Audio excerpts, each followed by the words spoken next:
मित्रों, अगर आप जानना चाहते हैं कि आखिर 2024 में हमारे देश के प्रधानमंत्री नरेंद्र मोदी जी बनेंगे या फिर राहुल गांधी जी बनेंगे, तो मित्रों आपको इस वीडियो को अंत तक देखना है। आपको इस वीडियो के माध्यम से ताज़ा सर्वे के अनुसार बताया गया है कि कांग्रेस तथा बीजेपी को कुल कितनी सीटें प्राप्त हुई है। इसीलिए मित्रों वीडियो पर अंत तक बने रहिएगा ताकि आपको भी पता लग सके कि आखिर किस पार्टी को बड़ा झटका लगने वाला है। दोस्तों, हमारे देश में लोकसभा की कुल 543 सीटें हैं और इन सीटों पर 7 चरणों में वोटिंग कंप्लीट होती है, जिसमें से 5 चरण सफलतापूर्वक कंप्लीट किए जा चुके हैं तथा 6वां चरण भी शुरू हो चुका है।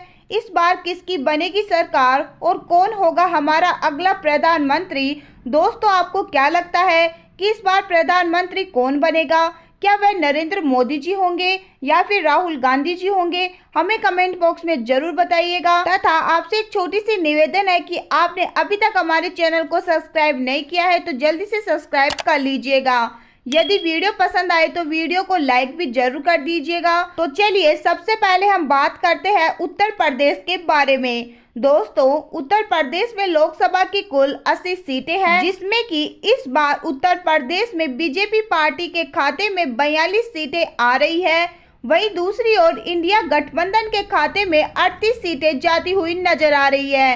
दोस्तों, उत्तर प्रदेश को बीजेपी का घर भी माना जाता है, क्योंकि पिछले लोकसभा चुनाव में बीजेपी के खाते में उत्तर प्रदेश की 64 सीटें आई थी, परंतु इस बार उत्तर प्रदेश में बीजेपी की सीटें काफी ज्यादा गिर गई है। इसी के साथ में दोस्तों हम बात करते हैं महाराष्ट्र राज्य के बारे में। तो महाराष्ट्र राज्य में उत्तर प्रदेश के बाद में सबसे ज्यादा लोकसभा सीटों वाला राज्य है। महाराष्ट्र में लोकसभा की कुल 48 सीटें हैं, जिनमें से बीजेपी पार्टी के खाते में मात्र 16 सीटें, वहीं दूसरी ओर इंडिया गठबंधन के खाते में 3 सीटें आने का अनुमान है। महाराष्ट्र राज्य में भी बीजेपी के खाते में सीटें गिरती हुई नजर आ रही है। वहीं दूसरी ओर जानते हैं कि आखिर बिहार राज्य में लोकसभा चुनाव की कुल कितने सीटें हैं। तो लोकसभा की कुल 40 सीटें बिहार में मौजूद है, जिनमें से बीजेपी पार्टी के खाते में कुल 15 सीटें आई है। तो वहीं दूसरी ओर इंडिया एयरलाइंस के खाते में 24 सीटें आने का अनुमान है। दोस्तों, बिहार में भी बीजेपी पार्टी इंडिया गठबंधन से हारती हुई दिखाई दे रही है। तो चलिए दोस्तों, इसी के साथ में हम बात करते हैं तमिलनाडु राज्य के बारे में। तमिलनाडु में लोकसभा के कुल 39 सीटें मौजूद है, जिनमें से इंडिया गठबंधन के खाते में 38 सीटें जाती हुई दिखाई दे रही है। तो वहीं दूसरी ओर भाजपा गठबंधन अपना खाता तक नहीं खोल पाई है। तमिलनाडु में बीजेपी पार्टी के खाते में एक भी सीट नहीं आई है। तो चलिए मित्रों, आगे हम बात करते हैं कि मध्य प्रदेश राज्य के बारे में। तो मध्य प्रदेश में लोकसभा के कुल 29 सीटें मौजूद है, जिनमें से बीजेपी पार्टी के खाते में 16 सीटें, तो वहीं दूसरी ओर इंडिया गठबंधन के खाते में 13 सीटें जाती हुई दिखाई दे रही है। दोस्तों, पिछले लोकसभा चुनाव के मुकाबले मध्य प्रदेश में भी बीजेपी की सीटें काफी ज्यादा कम हुई है। देखिए मित्रों, प्राप्त आंकड़ों के अनुसार तो यही अनुमान लगाया जा सकता है कि इस बार बीजेपी शायद ही अपनी सरकार बना पाए और शायद ही नरेंद्र मोदी हमारे प्रधानमंत्री बन पाए, क्योंकि हर राज्य में बीजेपी की सीटें गिरती हुई नजर आ रही है। चलिए दोस्तों, इसी के साथ में हम बात करते हैं कर्नाटका राज्य के बारे में। कर्नाटका में लोकसभा चुनाव की कुल 28 सीटें मौजूद है, जिनमें से 14 सीटें भाजपा गठबंधन के खाते में जाती हुई नजर आ रही है। वहीं 14 सीटें इंडिया गठबंधन के खाते में जा रही है। वहीं गुजरात में लोकसभा की कुल 26 सीटें मौजूद है, जिनमें से बीजेपी पार्टी के खाते में 16 सीटें जा रही है। तो वहीं दूसरी ओर 8 सीटें इंडिया गठबंधन के खाते में जाने का अनुमान लगाया जा रहा है। दोस्तों, गुजरात को बीजेपी पार्टी का घर माना जाता है। ऐसा माना जाता है कि गुजरात में बीजेपी पार्टी हारना असंभव है, क्योंकि प्रधानमंत्री नरेंद्र मोदी और अमित शाह दोनों ही गुजरात से आते हैं। चलिए दोस्तों, आगे हम बात करते हैं राजस्थान के बारे में। दोस्तों, राजस्थान में लोकसभा की कुल 25 सीटें मौजूद है, जिनमें से बीजेपी पार्टी के खाते में 15 सीटें मौजूद है। वहीं इंडिया गठबंधन के खाते में 10 सीटें जाती हुई दिखाई दे रही है। दोस्तों, भले ही राजस्थान में बीजेपी पार्टी जीत गई हो, परंतु पिछले लोकसभा चुनाव के मुकाबले यहाँ पर भी बीजेपी पार्टी की सीटें काफी ज्यादा नीचे गिर गई है। चलिए दोस्तों, इसी के साथ में हम बात करते हैं आंध्र प्रदेश के बारे में।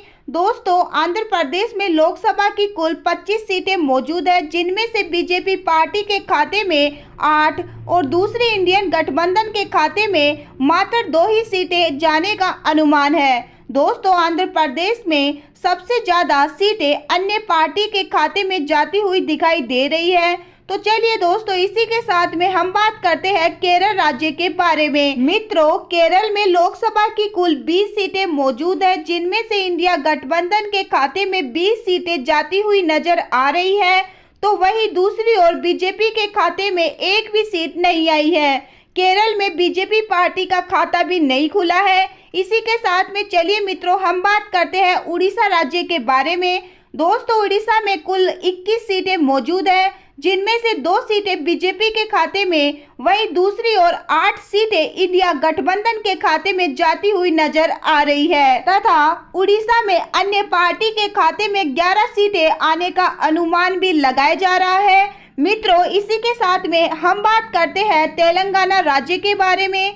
तेलंगाना में लोकसभा चुनाव की कुल 17 सीटें मौजूद हैं, जिनमें से भाजपा गठबंधन के खाते में 2 सीटें, वहीं दूसरी ओर इंडिया गठबंधन के खाते में 13 सीटें जाने का अनुमान लगाया जा रहा है। दोस्तों, तेलंगाना राज्य में भी बीजेपी पार्टी हारती हुई दिखाई दे रही है। चलिए इसी के साथ में हम बात करते हैं झारखंड के बारे में। तो झारखंड राज्य में लोकसभा की कुल 14 सीटें मौजूद है, जिनमें से भाजपा गठबंधन के खाते में 2 सीटें, वहीं दूसरी ओर इंडिया गठबंधन के खाते में 9 सीटें जाती हुई दिखाई दे रही है।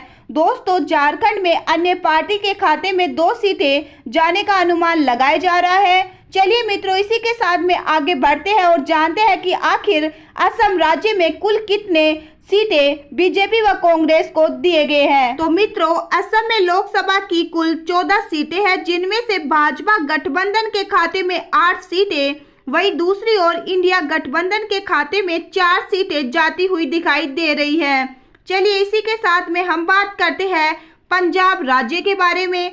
तो दोस्तों, पंजाब में लोकसभा की कुल 13 सीटें मौजूद है, जिनमें से 9 सीटें इंडिया गठबंधन के खाते में, वहीं दूसरी ओर 4 सीटें अन्य पार्टी के खाते में जाती हुई दिखाई दे रही है। दोस्तों, पंजाब राज्य में बीजेपी पार्टी का खाता तक नहीं खुला है, तो इस प्रकार से बीजेपी फिर से नीचे गिर जाती है तथा कांग्रेस ऊपर उठ जाती है। देखिए मित्रों, इसी के साथ में हम बात करते हैं छत्तीसगढ़ राज्य के बारे में। तो दोस्तों, छत्तीसगढ़ में लोकसभा की कुल 11 सीटें मौजूद है, वहीं दूसरी ओर 6 सीटें बीजेपी गठबंधन के खाते में व 5 सीटें इंडिया गठबंधन के खाते में जाती हुई दिखाई दे रही है। अब हम बात करते हैं हरियाणा राज्य के बारे में। हरियाणा में लोकसभा की कुल 10 सीटें मौजूद है, जिनमें से इंडिया गठबंधन के खाते में 6 सीटें, वहीं दूसरी ओर बीजेपी पार्टी के खाते में मात्र 2 ही सीटें जाती हुई दिखाई दे रही है। दोस्तों, हरियाणा बीजेपी का घर होने के बावजूद भी बीजेपी की सीटें काफी ज्यादा गिर चुकी है। चलिए इसी के साथ में हम बात करते हैं उत्तराखंड राज्य के बारे में।